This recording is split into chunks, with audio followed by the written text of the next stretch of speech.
superávit gemelos durante 2 meses consecutivos, estabilidad en el tipo de cambio, baja en la tasa de interés, reconstitución de las reservas del Banco Central e importante baja de riesgo país. Todos estos indicadores dan cuenta de que el gobierno nacional finalmente le va encontrando la vuelta a su plan de estabilización.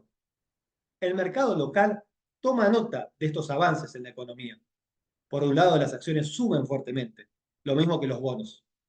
Sin embargo, todavía en la economía existen dos grandes desafíos. Hay dos variables muy importantes a tener en cuenta. Por un lado, para que esto sea sustentable, es importante afrontar una reforma fiscal. Y en eso, el gobierno tendrá que negociar con la oposición y llegar a un acuerdo. Finalmente, ¿lo logrará? Por otro lado, está la otra variable, esa variable que tiene más que ver con la economía de la calle, con la economía cotidiana, con la que afecta directamente a tu bolsillo, con la que vos sentís los efectos directamente de la política económica. Por un lado, cae fuertemente el consumo.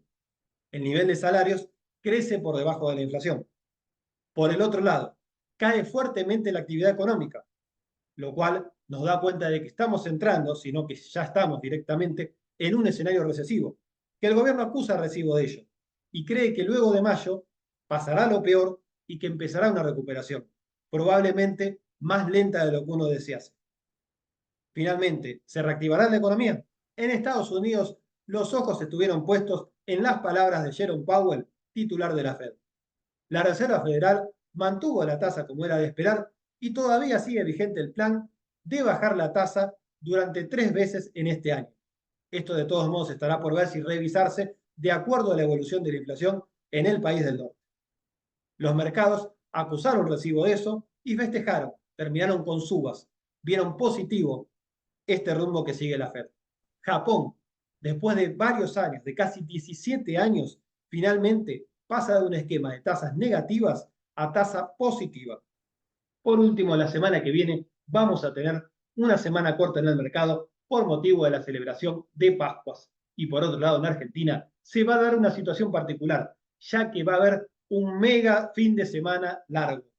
6 días enteros sin bancos, así que a tomar en cuenta ese dato porque va a ser muy importante para tu economía cotidiana. Mi nombre es Ariel Salimbeni, soy asesor financiero certificado y estas son las 5 claves para que tengas en cuenta en los mercados y en la economía.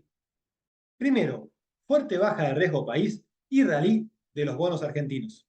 Tras conocerse que en febrero Argentina tuvo superávit financiero por segundo mes consecutivo, el INDEC informó que el saldo de la balanza comercial, esto es, la cantidad de exportaciones menos la cantidad de importaciones, fue positivo.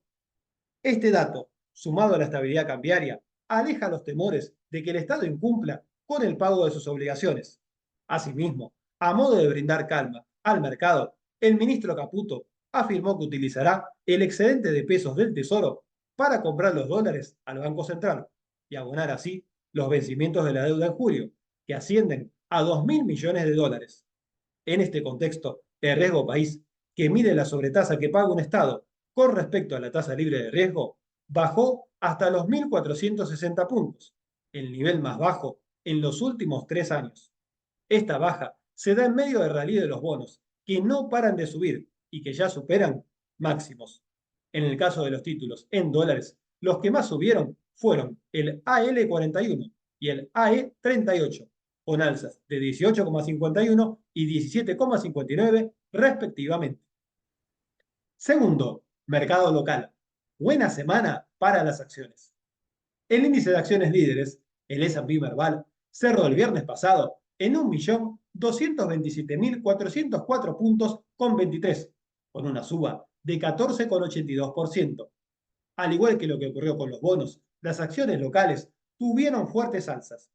En el podio de las que más subieron se destacan Central Puerto con un 24,35%, seguida por Edenor con un 24,26% y por último Banco Macro que subió un 21,16%. Por otra parte, la semana pasada, tras un rebalanceo del índice, IRSA ingresó al S&P Merval. De esta manera, la empresa de bienes raíces abandonó el panel general para ubicarse junto a las empresas de mayor capitalización bursátil del país.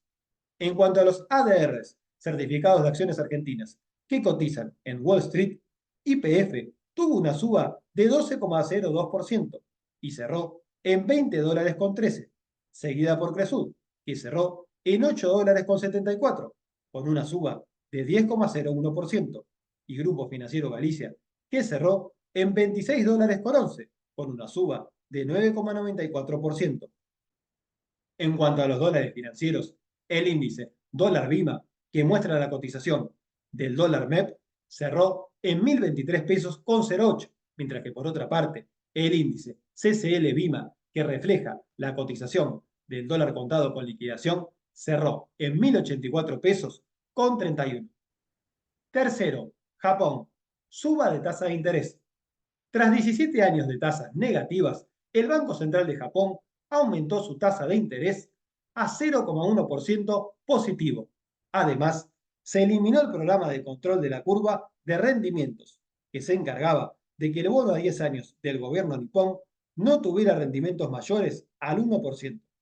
La entidad consideró que su política monetaria flexible alcanzó los objetivos previstos y afirmó que no se encuentra lejos del objetivo de 2% de inflación anual. Este cambio se da en un contexto donde el nivel de precios del país asiático trepó el mes pasado al 2,8% interanual. Por otra parte, impulsado por el buen clima en Wall Street y por la debilidad del yen, el índice de acciones japonesas Nikkei rompió máximos históricos y cerró el viernes pasado en 40.896 puntos con 50. Cuarto, Fed, tasa sin cambios y mercado de acciones en máximos.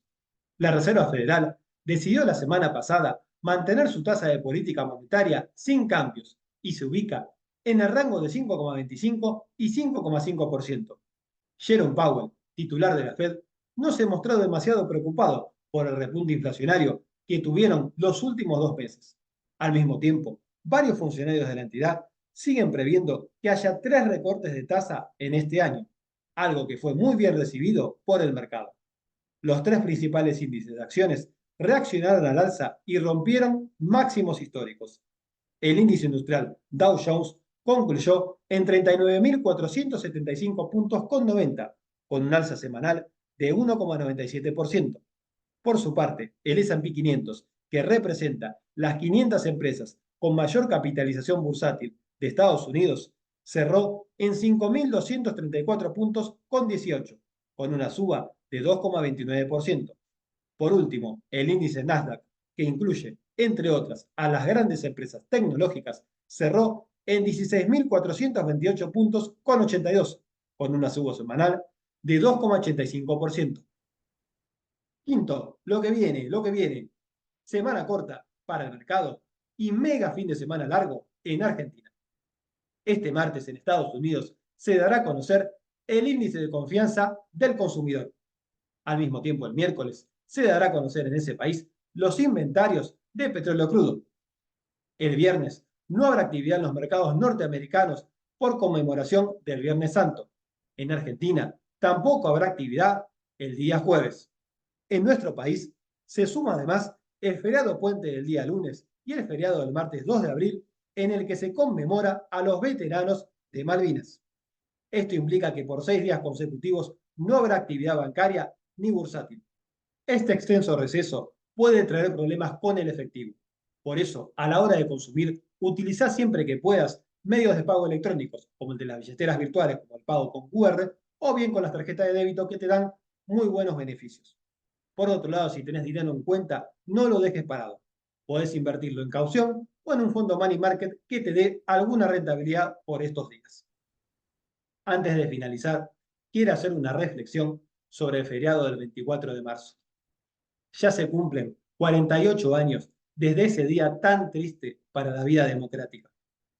Lamentablemente, una vez más, un gobierno cívico-militar irrumpía nuevamente el orden constitucional en la República Argentina. Resulta curioso que ese gobierno se haya autodenominado proceso de reorganización nacional cuando lo primero que hizo fue dejar de lado los derechos y las garantías fundamentales que garantizaban nuestra Constitución. Por otro lado, en esa época, a los atroces crímenes de lesa humanidad, con torturas y desapariciones forzadas, le siguió un descalabro económico que terminó con la peor recesión que se había visto desde el año 1930. La deuda externa creció exponencialmente. Muchos bancos quebraron y uno de los ministros de Economía de aquella época pronunció la frase que quedaría para la posteridad: el que apuesta al dólar pierde. Finalmente, al poco tiempo de pronunciar esa frase, se produciría en Argentina una devaluación del peso del 30%. En el derecho hay una teoría que habla sobre el fruto del árbol venenoso. Si las raíces de un árbol están envenenadas, el fruto termina pudriéndose. Y eso es lo que pasa, a mi modo de ver, cuando no se respeta el orden constitucional. Si no se respeta la ley fundamental de un Estado, las cosas no pueden terminar bien.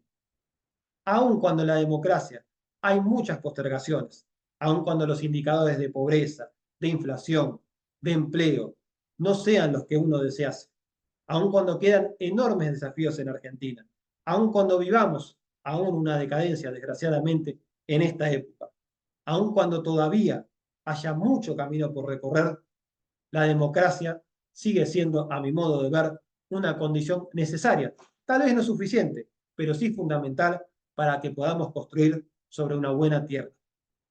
Todo lo que vos puedas construir, todas las semillas que germines, recordá que siempre es importante hacerlo sobre una buena tierra. Y si lo hacemos sobre la base del derecho, sobre la base del respeto, de las garantías y los derechos del otro, creo que vamos a estar mucho mejor. Es una condición tal vez no suficiente, pero sin lugar a dudas necesaria. Desde ahí tenemos que partir para estar mejor. Por eso quería hacer esta reflexión.